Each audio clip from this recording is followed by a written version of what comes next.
Dear students, good morning.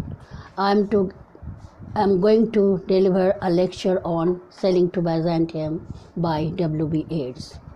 The poem. There's no country for old men, the young in one another's arms, birds in the sings, those dying generations said their song.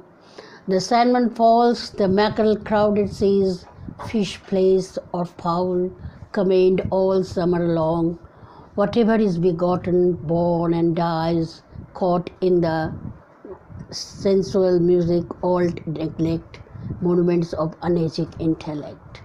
An aged man is but a paltry thing, a tattered cord upon a stick, unless should clap its hands and sing, and louder sing.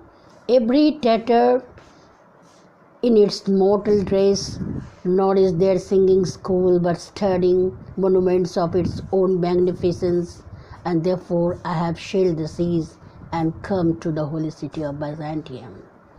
O sages standing in God's holy fire, as in the gold mosaic of your wall, come from the holy fire, burn in desire, and be the singing masters of my soul, consume my heart away, shake with desire, and fashion to a dying animal, it knows not what it is, and gather made in the artifice of eternity.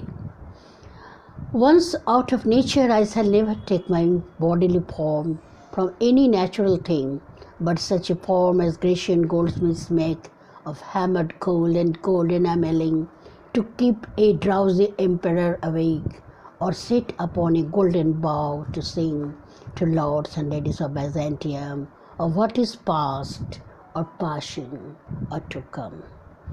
The speaker, referring to the country that he has left, says that it is no country for old men. It is full of youth and life, with the young lying in one another's arms, birds singing in the trees, fish swimming in the waters. There all summer long the world rings with the sensual music that makes the young neglect the old, whom the speaker describes as the monuments of unageing intellect. The old man, the speaker says, is a paltry thing, merely a tattered cord upon a stick, unless the soul can clap its hands and sing. And the only way for the soul to learn how to sing is to study monuments of its magnificence. Therefore, the speaker has sailed the seas and come to the holy city of Byzantium. The speaker addresses the sages standing in God's holy fire, as in the gold mosaic of a world, and asks them to be soul singing masters. He hopes they will consume his heart away, for his heart knows not what it is. It is sick with desire and passion to a dying animal, and the speaker wishes to be gathered into the artifice of eternity. The speaker says that once he has been taken out of the natural world, he will no longer take his body from any natural thing, but rather will fashion himself as a singing bird made of hammered gold, such as Grecian smiths make, to keep a drowsy emperor awake, or sit upon a tree of gold to sing to lords and ladies of Byzantium, or what is past or passing or to come. The 8-line stanzas of Sailing to Byzantium take a very old verse form. They are metered in iambic pentameter and rhymed A, B, A, B, A, B, C, C. Two trios of alternating rhyme followed by a couplet.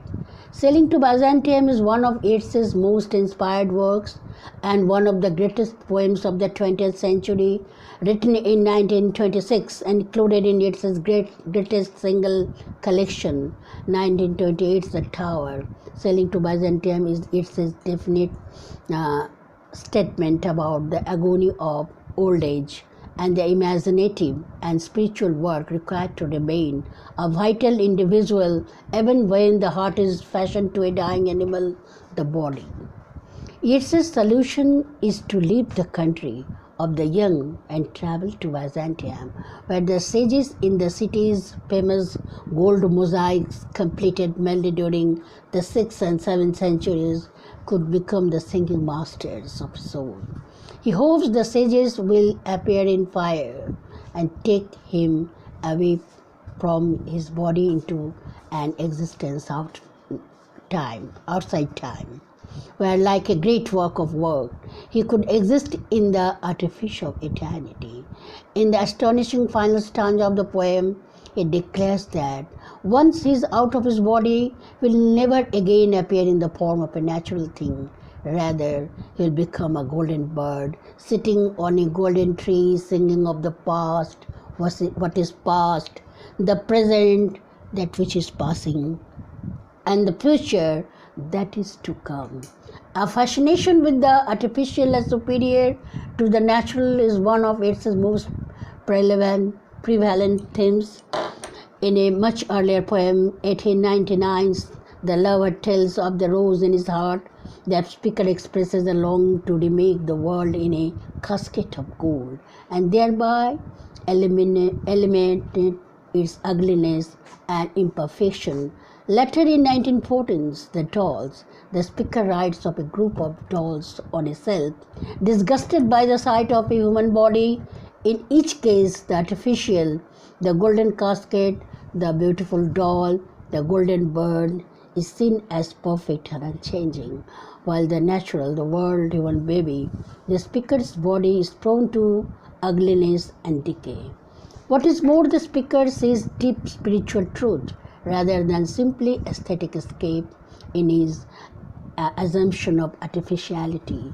He wishes his soul to learn to sing, and transforming into a golden bird is the way to make it capable of doing so.